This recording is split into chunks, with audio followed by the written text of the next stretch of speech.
If listening to Unforgotten has inspired you to create your own podcast, you're in luck. With Spotify for Podcasters, you can make your own podcast and share it with the world.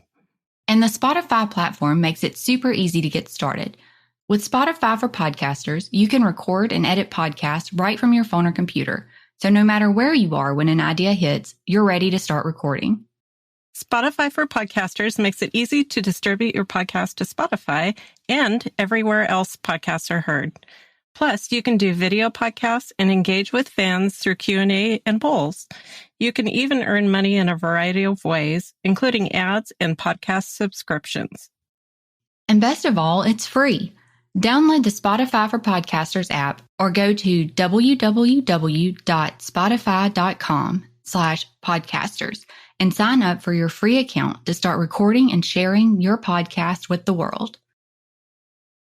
Be sure to subscribe to our Patreon channel for early access to Unforgotten episodes and bonus content.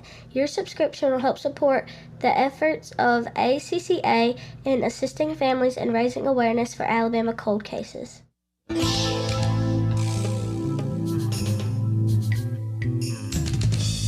Hey everyone, this is Sellers. And this is Stormy. And this is Unforgotten, where each episode will highlight unsolved missing, murdered, and suspicious death cases in Alabama in order to raise awareness and hopefully obtain some answers for victims and their families. Please remember that any individual referenced in the podcast should be considered innocent until found guilty in a court of law, and any opinions or views expressed in the podcast are solely those of participants.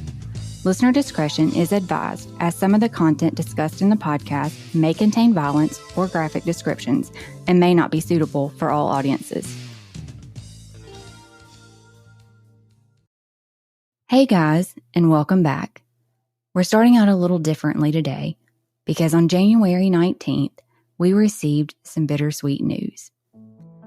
Opelika's Baby Jane Doe finally had a name. Amore Joveah Wiggins, born on January 1st, 2006. On January 28, 2012, Opelika Police Department responded to remains being found behind a home in Brookhaven Trailer Park. The initial report determined the remains to be those of a young African-American female between the ages of 4 and 7. Because there was no one to identify her, and no report of any missing child matching her description, Amore was known affectionately as Baby Jane Doe for over 10 years.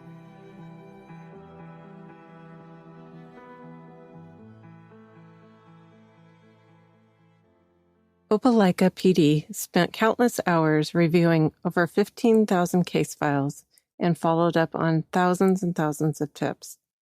In January of 2022, her remains were sent to Othram to extract suitable DNA for sequencing, and a comprehensive genealogical profile was built. Dr. Barbara Ray Venter with Firebird Forensics Group used the DNA profile to narrow down potential individuals for her biological parents, and in October of 2022, Lamar Vickerstaff was identified as the biological father. Vickerstaff, who was born and raised in Opelika, enlisted in the Navy and had lived in Virginia and Hawaii, and in 2006, he had married his wife, Ruth. When investigators met with him in December of 2022, he and his wife lived in Jacksonville, Florida, where he was stationed at the Naval Station Mayport. During interviews, Vickerstaff nor his wife ever provided any information on the identity of Amore or her mother. But later that same December, detectives met with Sherry Wiggins where she was living in Maryland, but she originally was from Norfolk, Virginia. Sherry confirmed that she was Amore's mother, who was born in January of 2006. She gave investigators papers showing that the Vickerstaffs received legal and physical custody of Amore in 2009, and Sherry's visitations were suspended. In an added twist in the story, Sherry had been continuously paying child support to the Vickerstaffs since they obtained custody.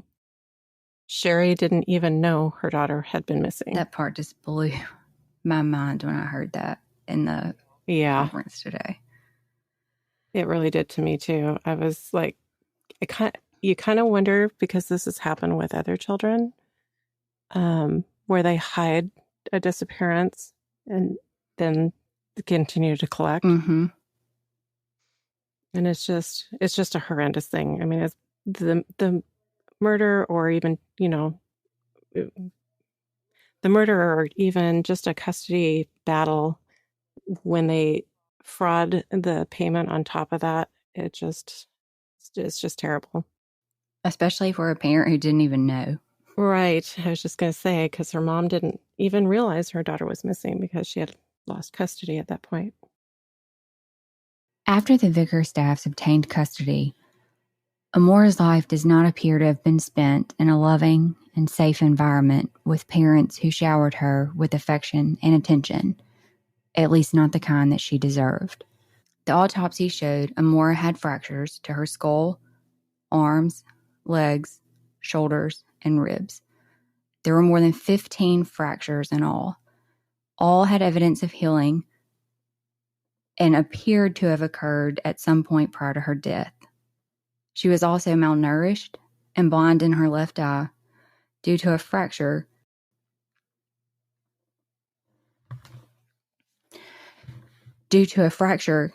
in her eye socket.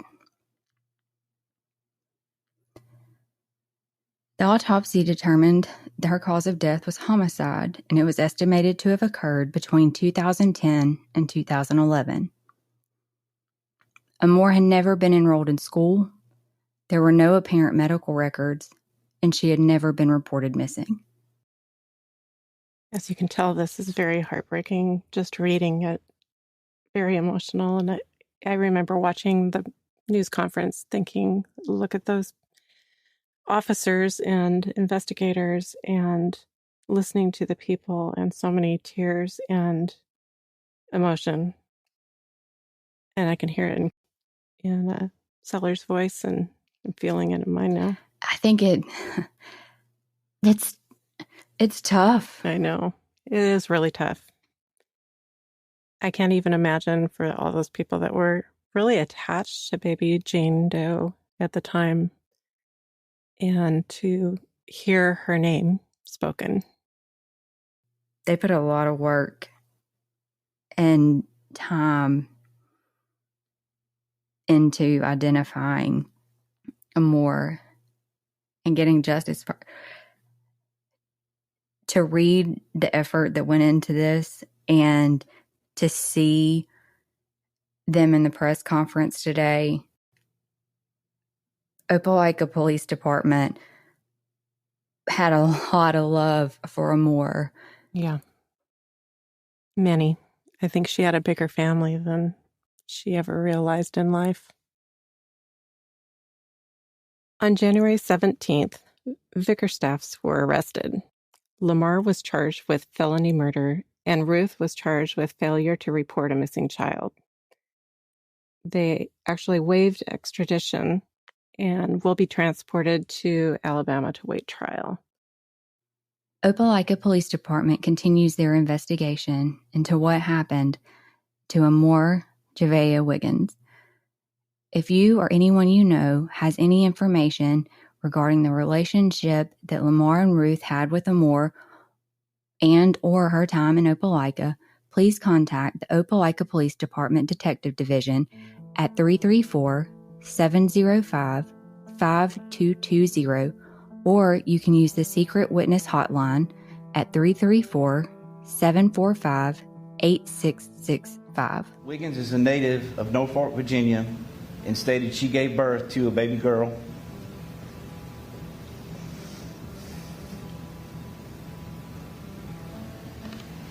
Named Amore Wiggins. The successful identification of Amore and her biological parents is a testament to not only what can be achieved through dedicated and collaborative efforts between agencies, but also the advancements that have been made in DNA profiling and how it can be used to obtain answers, which is encouraging for families who are still waiting. Over the next few episodes, we are going back to cover cases ACCA highlighted in the beginning. Since information is sometimes limited, not all of the cases we discuss will have the same level of detail as Brittany's case did in episode 1, like today's cases, unfortunately. Before we get into the details of those cases, though, we wanted to note that we did reach out to Montgomery Police Department and ask if they could provide a comment, status, or any related records. But we were told their policy was not to comment or release information related to ongoing investigations. So the information you hear today has been compiled from publicly available resources such as local media articles, interviews, NamUs, and Aaliyah's missing person database. The next case we'll discuss is that of Rickem Samuel. Rickem was only 20 years old when he went missing from Montgomery on April 2nd, 2016. His mother, Erica Davis, describes him as a well-mannered young man who had never been in trouble. He was smart, kind, and respectful. He was a well-mannered young man, never been in trouble, probably had a speeding ticket. I think he was a young person in an old man's body. His wisdom was just out of this world. And based on the pictures I've seen, he was always smiling. I've learned something recently, too, that Rickem was a wrestler in high school. I've watched some of those matches, and those take grit. So he must have been pretty tough, too. And Rickem was also a hard worker. He very rarely showed up late or missed a day of work. In fact, on the morning of April 2nd in 2016, Rickem finished up his night shift at Glovis, which is a company that makes Hyundai vehicles, and then he returned to his mother's home. Erica was getting ready to attend a friend's wedding in Tuskegee when he arrived, and she recalls Rickem being in just a pleasant mood when he got in. While Erica finished getting dressed, Rickem cooked the two of them breakfast, and after they ate, he walked her out to the car and told her goodbye. I mean, he sounds like a genuinely good-hearted, thoughtful person. And knowing what comes next, this sounds like one of those times that you just want to hold on to for a little bit longer. It is. It's absolutely heartbreaking. Which I guess is kind of a theme today. Sorry, guys. Tugging at our heartstrings. Yes. Rickem called Erica after she left, complaining of body aches. She, as a good mother would do, told him where the Epsom salt was located if he wanted to take a hot bath. And unfortunately, this was the last time Erica ever heard her son's voice. I also want to talk about Erica Davis for a moment, because this is one strong mama. If you haven't watched her interview with Crime Door or listened to her interview with Tawana Spann on Missing Our Voice podcast, you should. The links are in our episode description. Erica's household was a tight ship. If you were living under her roof, whether you were 10 or 20, you were abiding by her rules, which meant being at home by curfew and not a minute later. You kept your phone charged and you answered if she called you. I'm sure kids, especially teenagers, would groan or try to push their boundaries, and maybe her children did on occasion. But from what it sounds like, Erica raised some pretty respectful kids who really did honor her rules. That's exactly what it sounds like, because this set a routine and expectations. So when Erica called Rickem on her way home from the wedding around 8 p.m. and his phone went straight to voicemail, she knew something was off. Not to mention that thing about a mother's intuition. It always seems to be spot on. That is a real thing. Yep. With Rickem not answering, Erica thought maybe his phone battery had died and he just had forgotten to put it on the charger. Or maybe there were some cell service issues. So she continued calling in hopes that he would pick up the phone, but then she got home and he wasn't there. While Rickem wasn't home, Erica's sister was there and told her that Rickem had been picked up earlier in the day by a female coworker to run some errands since his car was in the shop.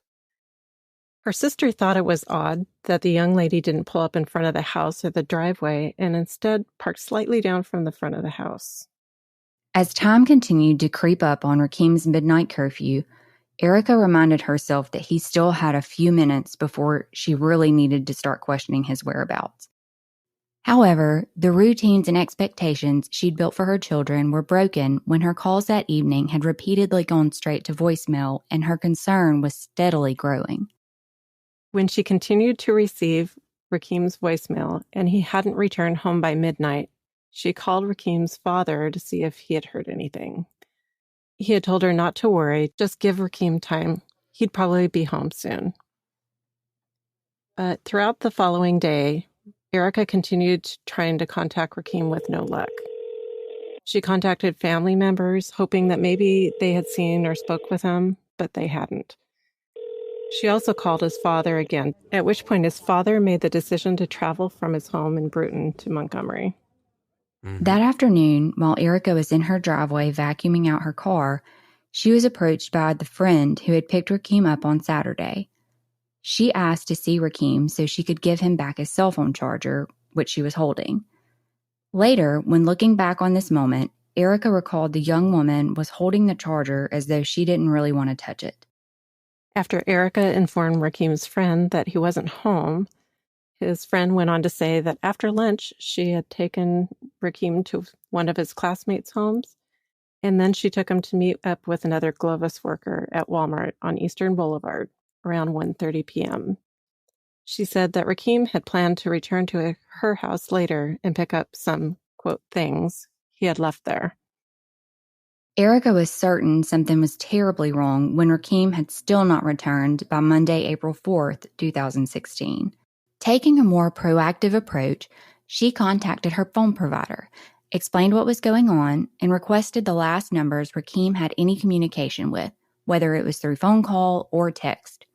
When she called the number she'd been given, a female answered the phone. Hello? That female turned out to be the same coworker friend who picked up Rickem on Saturday. Erica stated the young woman broke down into tears when she learned Erica was calling in search of Rickem.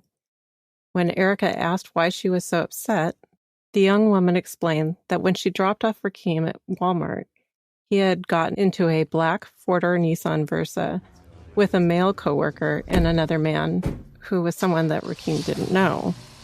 Considering the friend Erica was talking to was the last person she knew for sure had seen Rickem, she insisted the friend meet her at Montgomery Police Department and give them the same information for the missing person report. After filing the report and leaving the police station, Rickem's friend tells Erica that Rickem's backpack was still at her house, which was something Erica says the friend failed to mention to her or the police. Well, that makes you kind of wonder, if she had the backpack the entire time, why not return it at the same time she returned the charger? Right? Why? I don't really understand why you would only bring back one of his things. If you were returning his belongings, why wouldn't you bring everything? Right. Erica and the young woman returned to Erica's home after filing the report. With the help of Erica's family, they began poring over Rickem's call and text logs, calling any numbers they didn't recognize to see if they had heard from Rickem in the last several days.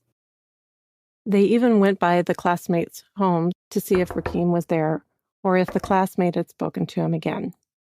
According to Erica, the young woman who had picked up Rickem had begun to act somewhat nervous and abruptly stated she needed to leave, which in turn made Erica a little hesitant to reach out to her again.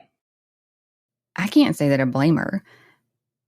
We don't know the name of the friend that picked Rickem up, and we're not saying she has anything to do with his disappearance. There could have been a number of reasons she didn't want to be involved. Maybe she was concerned for her own safety. Or maybe she did know more than she wanted to share. But as a mother, if the last person who saw one of my children wasn't at all inclined to help search for them, I think it would raise some red flags for me too. And I'd probably just let the investigators handle that. Right? You don't want someone who may be withholding information from you, potentially relaying what you know or where you're searching to people who maybe are involved. Yeah. So sometimes it's just better. Yeah. Sometimes it's just better to limit your contact to the people you know you can trust. And, at this point, he's missing. So they're hoping somebody has talked to him. And if they're keeping him from being able to contact his family intentionally, you don't want to be talking to somebody that's like, hey, by the way, here's where they're at. You need to like move him. Right. Over the next 90 days, Erica, along with family, friends, and coworkers, diligently and relentlessly searched any and all areas they could get to for any sign of Rickem. Now, there's something Erica has said that's just so disheartening. Not long after Rickem's disappearance, she asked the investigator handling his case if his name and a photo or something could be shown on the news just to help get the word out. And she was told that it would be a violation of his rights to do that. And that is just so hard for me to even wrap my mind around, because it wasn't like that was just unheard of. We just heard about all the work the Opelika Police Department put into finding Baby Jane Doe's identity to give her back her name, to give Amore back her name. And I mean, how many times have you seen law enforcement release a picture to the general public in search of a person? I mean, it almost happens immediately most of the time. And then there's age progression photos that come out. So I don't know what this is about at all. It kind of blows my mind that they would even say that. Yeah. And there was actually, if you go listen to her interview with Tawana Spann, you'll get a good feeling for what I was talking about earlier about the kind of mom that Erica is, because she says, she told him, what rights? Like she was so mad about it. Like, we don't have locked doors in our house. We don't keep secrets. She just didn't, it blew her mind that they were not going to let her put this on the news. And anyway. Yeah. I think the public and media are underused resources. I mean, getting a name out to the public and a face out to the public quickly gives the agencies more eyes scanning surroundings. And it costs nothing. Thankfully, it does seem like agencies are utilizing news outlets and social media platforms more frequently to quickly disseminate information now. According to the September 7th, 2022 WSFA case file on Rickem, cell phone records led investigators to a wooded area in the 300 block of Hopper Street in Montgomery on June 30th, 2016, where Rickem's remains were found, almost 3 months after his disappearance. His phone has never been recovered. Rickem's death is considered a homicide. However, the cause of death has been classified as undetermined. To date, no person of interest has ever been named related to Rickem's disappearance. The cell phone records and Walmart surveillance video seem to indicate that the person responsible for Rickem's death is someone he knew and worked with, at least according to Erica. One of those coworkers who helped search for Rickem was Nanette Thomas, who was Rickem's team lead at Glovis. On April 6th, she went to visit with Erica and told her she would continue to search for Rickem and ask around at work to see if any of the employees had heard anything or seen anything. But on April 8th, just days after Rickem's disappearance, Nanette's family received a phone call from her supervisor advising that she had not been to work in a couple of days, which was not at all like her. Nanette had always been a loyal worker with regular attendance, so her absence was very concerning. When attempts to contact Nanette were unsuccessful, her family immediately went to her East Elm Road apartment, but she wasn't home, and nothing seemed to be out of order. Concerned about her safety, her family went to Montgomery Police Department and filed a missing person report. And despite the fact that Nanette's disappearance occurred just 6 days after Rickem's, and that they both worked at Glovis on the same team, Montgomery PD has indicated that they do not think that there's a connection between the two. I'm not sure why. And family members aren't really sure why either.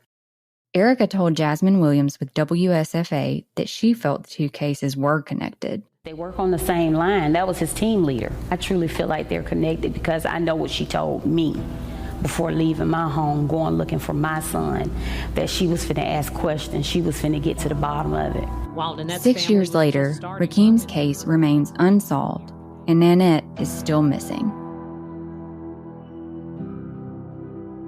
If you or someone you know has any information related to the murder of Rickem Samuel or the disappearance of Nanette Thomas, we urge you to contact Montgomery Police Department at 334-241-2651 or Central Alabama Crime Stoppers at 334-215-7867 or on their website.